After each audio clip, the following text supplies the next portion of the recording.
Hello everyone, I am Dr. Meenakshi Pande. I am a senior consultant ophthalmologist. I am here to share my story, my personal story. So the title of my story I have chosen from a book, which I'll tell you later, is Surgeon Under the Knife.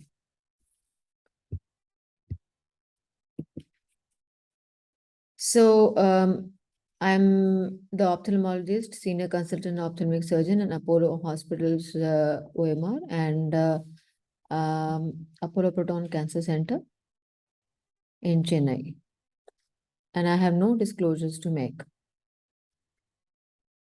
So this is the book from where I was inspired, and I took my title from Surgeon Under the Knife.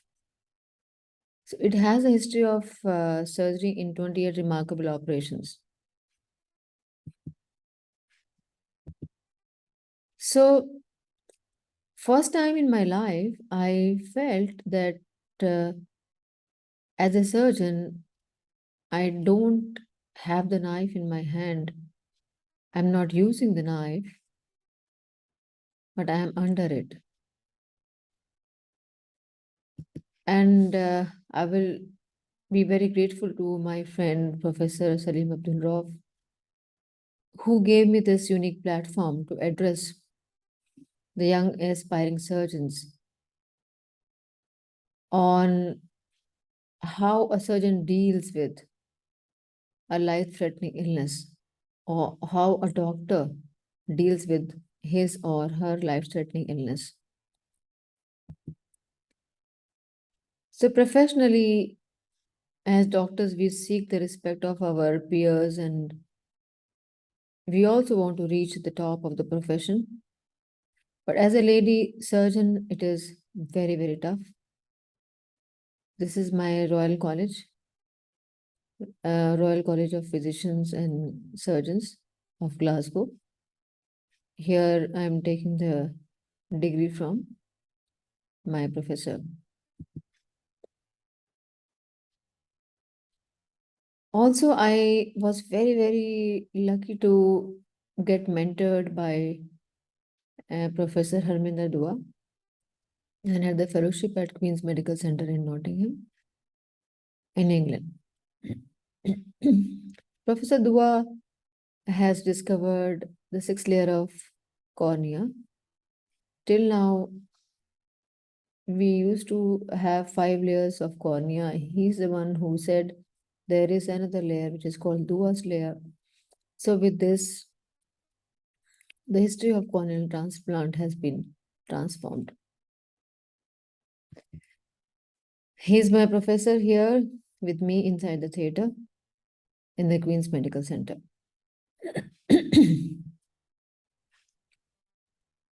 So we surgeons, we doctors are not gods.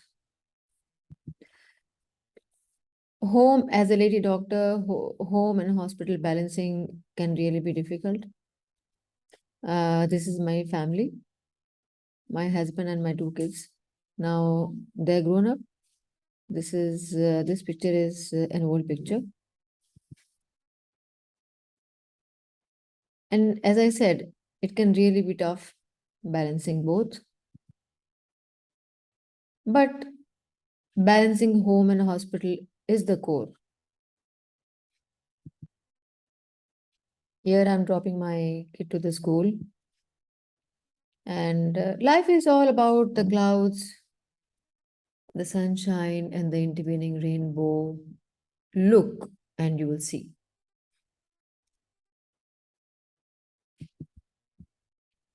So life was going on fine. I was very, very busy in my profession, morning to evening, and then the family and so many responsibilities. I was enjoying it. And all was fine till one night, and I felt a mass. So that night I didn't sleep at all. I know what can that mass be?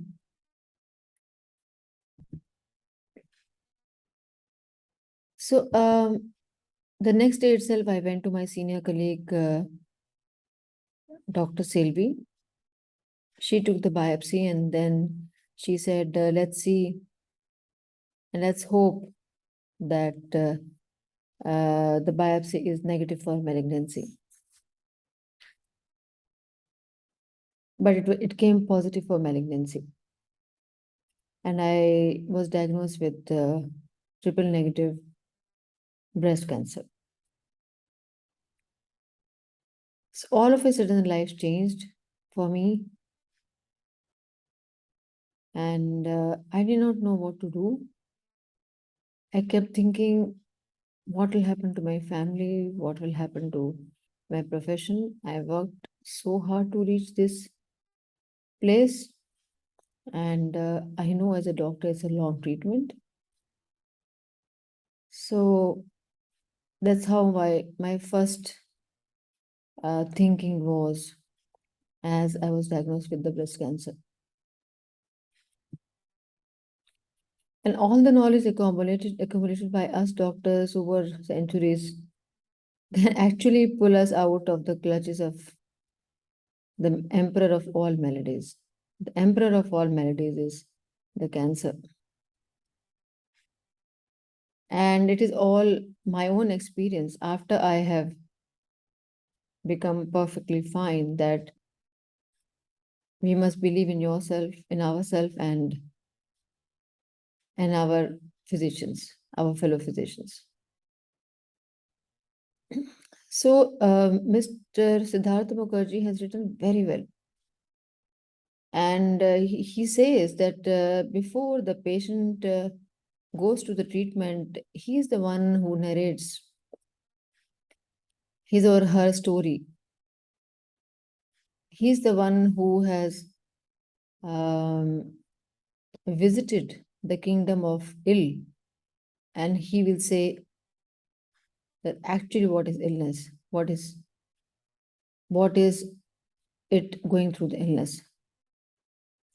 And one of his quotes in the book is that the positive attitude is the thing which brings you out of the clutches of the life-threatening illness. Yes. Looking backward, I can say that Siddhartha Mukherjee said the right thing, the positive attitude. So this is the book from where I chose my title, The Surgeon Under the Knife. This is before the illness, in various happy times. So I was scared, worried about my future, how it would impact my family. And then I would say that the best healers inside you is the positive attitude within you and around you.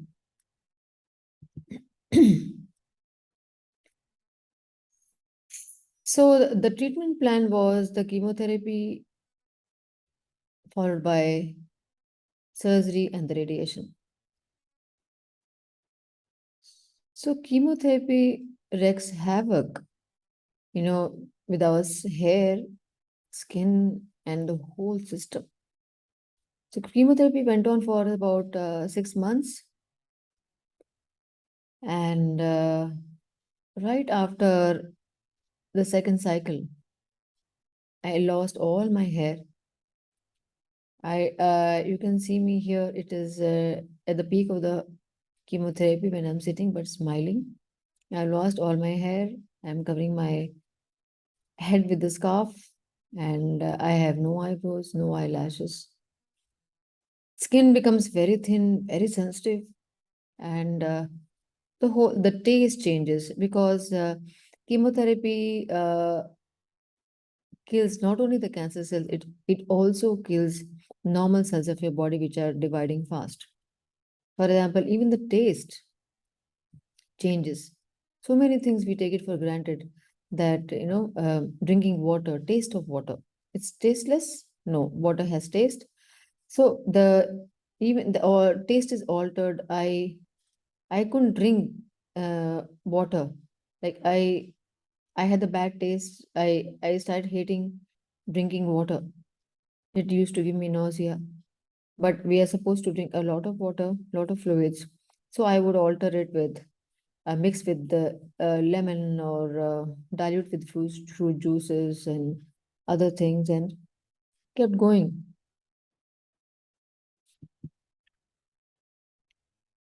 So I kept working. I kept working all throughout with support of my family. And then while I was working, um, all my patients, when they come to the clinic,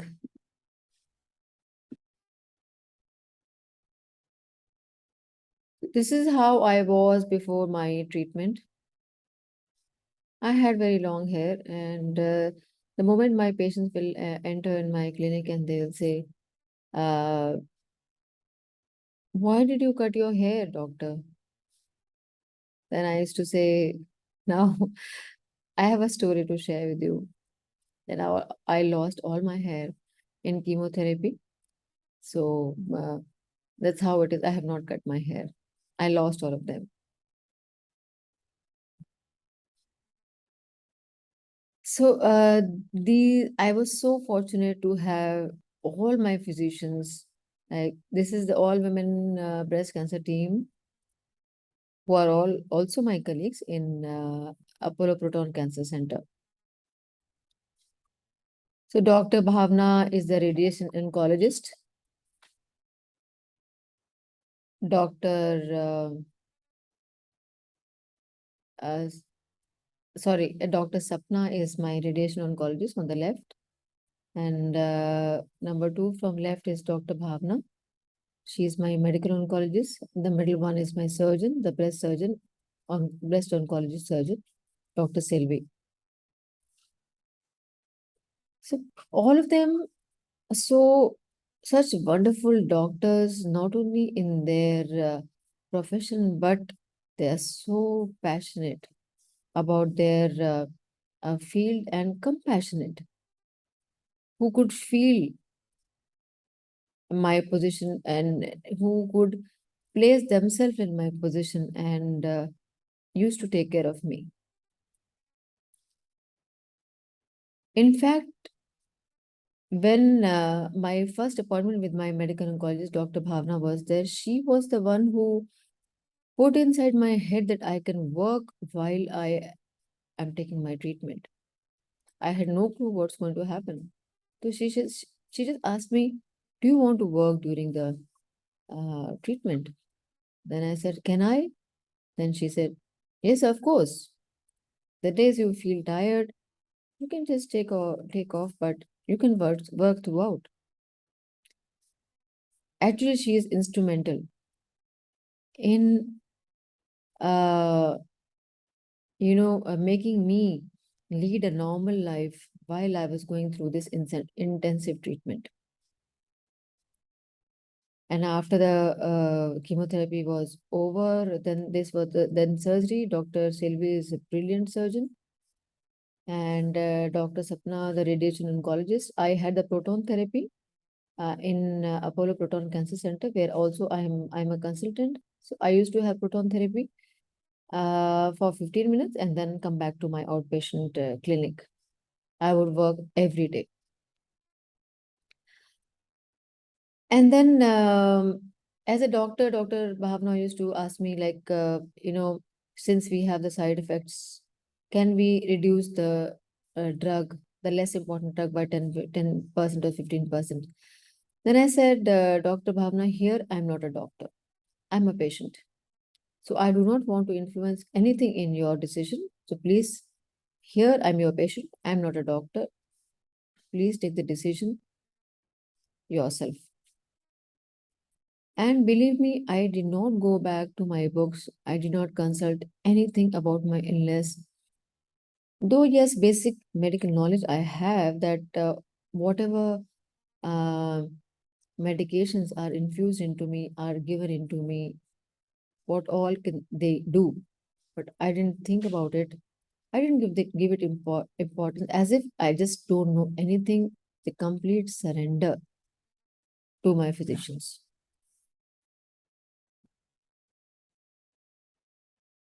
This is one book, it is Love, Medicine, and Miracles, written by the pediatric surgeon, Bernice Siegel, who said that self-healing, the experience with the self-healing is the key, and unconditional love can help us to go through any difficult phase or illness throughout. So I continued working only a few handful of days, like 3 days or 4 days.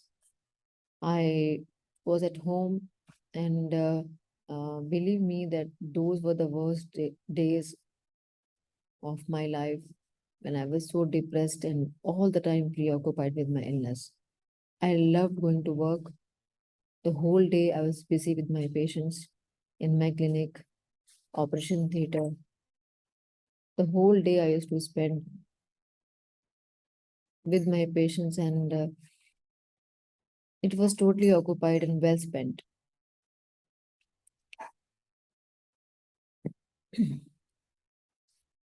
And what I would say is my experience is do not allow anything to change the things what you love for.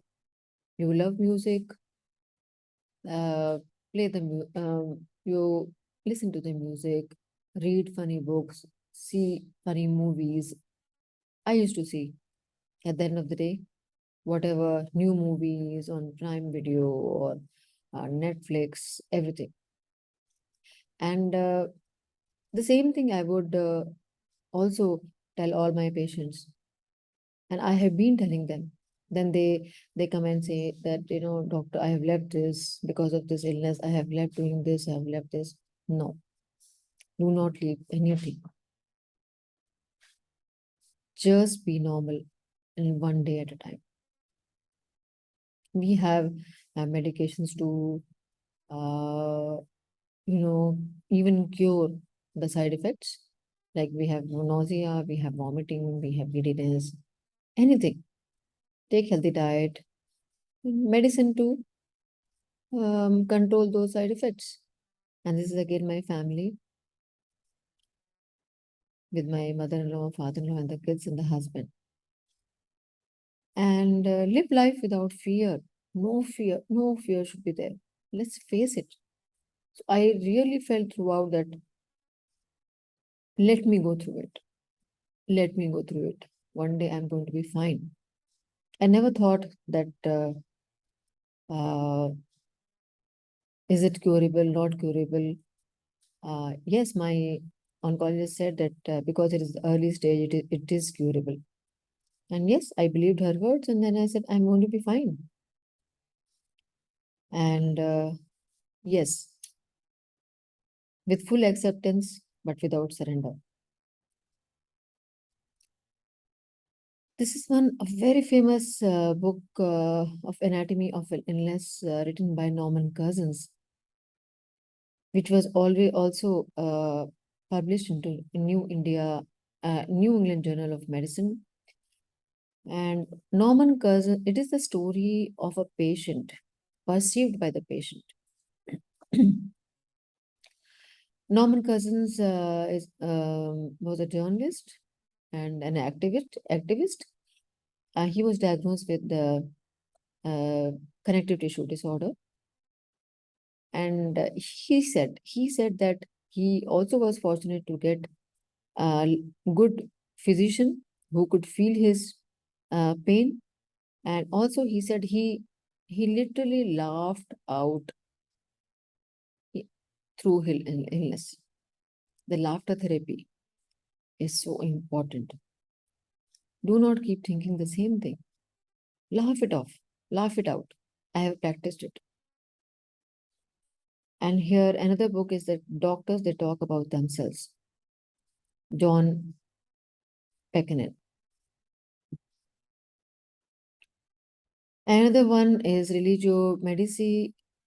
It says that for by compassion we make others' misery our own. And so by relieving them, we relieve ourselves also. Written by Sir Dr. Thomas Brown. We doctors perhaps rarely write about themselves, but we can teach much more to other people, fellow doctors, how to cope with its own illness. It was Sir William Osler's favorite book. And again, other neurosurgeons also have written extensively on their illness and beyond. An ailing neurosurgeon, Paul Kananidi, who was diagnosed with the stage 4 lung cancer, has also written about himself. What is it going through? The life-threatening illness. So this is me much before I got into this phase. And patients are actually unable to believe that their doctor can fall ill. A lot of them, they used to look at my face and they used to ask me, Doctor, is there something wrong? Are you all right? Then I used to say that, yes, I'm under the treatment for breast cancer. And right now. Some people used to note very silently and then they'll go back home and then message me that, Doctor, I thought you are not well. And then if it is so, I will pray for you. And, I am sure that you will come out of this illness. And many of them, they'll cry in front of me. And I used to tell them, why are you crying? I'm fine. And then they'll become very emotional. Then they used to say that they can be well only when I am well. And one more thing I would say, as doctors, we have one more circle of people. Like everyone in this world have their family and then their friends. But as physicians, as doctors, we have third circle, which is also very important. That is our patients. One part of the time we may have given relief to them, and third circle of patients, they really love all my patients. They love me, they pray for me, and it was such a wonderful thing to see them caring for me, feel for me, praying for me, and that's how I have come out with their prayers.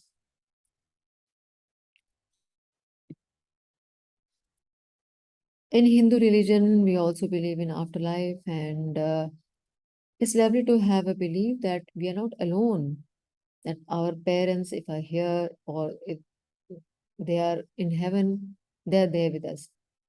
Somebody is there, our loved ones out there in real life, of course. And if they are no more with us, they are there and they're taking care of us and protecting me, protecting us. Except for 2 weeks after surgery, uh, and on the days of chemotherapy, I worked throughout. I saw patients unoperated and led a normal life, wearing a scarf to cover my own illness. And as I said, only the handful of days when I took off due to some reason that I didn't want to go 3 or 4 days. Those were the days like they were really miserable days. And my oncologist used to ask me that, do you have these side effects? Do you think you have neuropathy, or do you think you have this? Then I used to think and say, Yes, I have these. I think I feel only at the end of the day when I'm not doing anything. The whole day I don't feel anything because I love my work. I love to be with the patient. I'm working throughout in my clinic.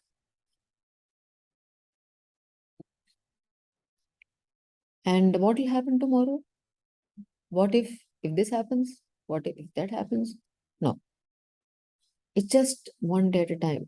This is one day. I'm going to do this. I'm going to go to my work. I'm going to do this. I'm going to listen to the music. I'm going to read the book. I'm going to eat this.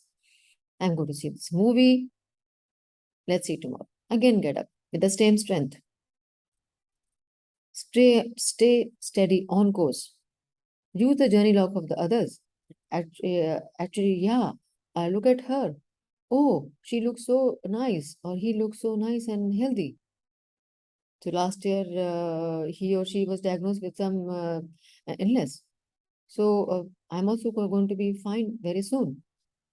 This is how you should do and guide, and especially the doctors who guide your difficult travel, believe in them. And exercise is very important. Any kind of exercise, whatever you love, dance, Zumba, your gym, your treadmill, yoga, meditation, continue to do so.